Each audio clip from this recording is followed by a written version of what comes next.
€40,990 for a Nissan Qashqai with Alcantara, all-wheel drive, a panoramic roof, and a 3-year warranty. A Kia Sportage with less equipment and 7 years of coverage costs similar money. Whether the car you can see is good enough to overcome the guarantee you can't is what this walkaround answers. The lower bodywork, wheel arches, and side moldings are body-colored on N-Design rather than black plastic. That single change pulls the proportions together in a way the N-Connecta cannot match. The grille borrows its texture from the Aria, and sequential LED indicators red is considered rather than added. 20-inch diamond-cut alloys fill the arches, and they earn their visual weight because at this trim level, Nissan swaps the torsion beam rear axle for a multi-link setup. That chassis upgrade is invisible from outside. What it does to the ride is not, and the detail that explains why is ahead. The interior is where Nissan spent the money the warranty budget couldn't spare. Alcantara covers the dashboard and door inserts, not accent panels or the steering wheel rim. Quilted leather seats carry headrests embossed with the Qashqai name. The 12.3-inch touchscreen runs Google built-in, meaning navigation is Google Maps, voice control is Google, and updates arrive over the air. Physical climate controls sit below the screen, chunky and clearly labeled. That decision alone makes this cabin easier to live with than the fully touchscreen Tiguan. Picture yourself on a Monday morning, phone in one hand, coffee in the other, looking for somewhere to set the phone before pulling out. The wireless charging pad sits ahead of the gear selector, angled so the phone slides in without looking. Autocar found the pad overheats phones on longer drives, a flaw I'd want solved. The front seats are comfortable for distance, without being bolstered for cornering.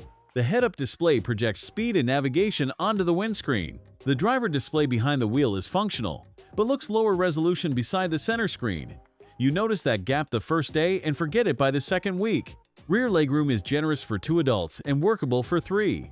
The doors open wide enough to fit a child seat without fighting the frame. The floor has a central hump that makes the middle position uncomfortable for anyone over 12. The Sportage and Karoq both have flatter rear floors. 455 liters with the seats up, around 16 cubic feet. Less than the Sportage, but enough for a weekly shop and a pushchair without rearranging. Fold the rear seats, and you get 1,447 liters. There are no release handles in the boot for the rear seats. You open each rear door, find the catch on the backrest, and pull it forward. The Karoq has levers in the boot wall. Small thing, less small on the third Saturday in a row. 156 horsepower and 270 Nm through all 4 wheels. 9.9 seconds to 100, around 9.4 to 60. Adequate for a crossover that spends most of its life between 40 and 120.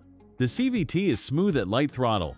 Press past a quarter of the pedal and it surges disproportionately, a lurch that doesn't match the input. The Sportage's dual clutch is more predictable. Combined consumption is 6.3 liters per 100 kilometers, around 45 miles per gallon. I changed my mind on this car twice. The second change is the one that matters. The real question is not whether the equipment justifies the price. It does.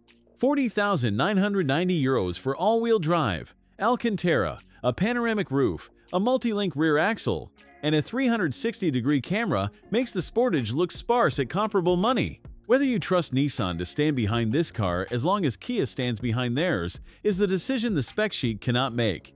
3 years of coverage on a car this well equipped is not cautious. It is a competitive disadvantage Nissan has chosen not to fix. I'd buy the car. I'd extend the warranty on day one. Whether that changes your decision is yours to make.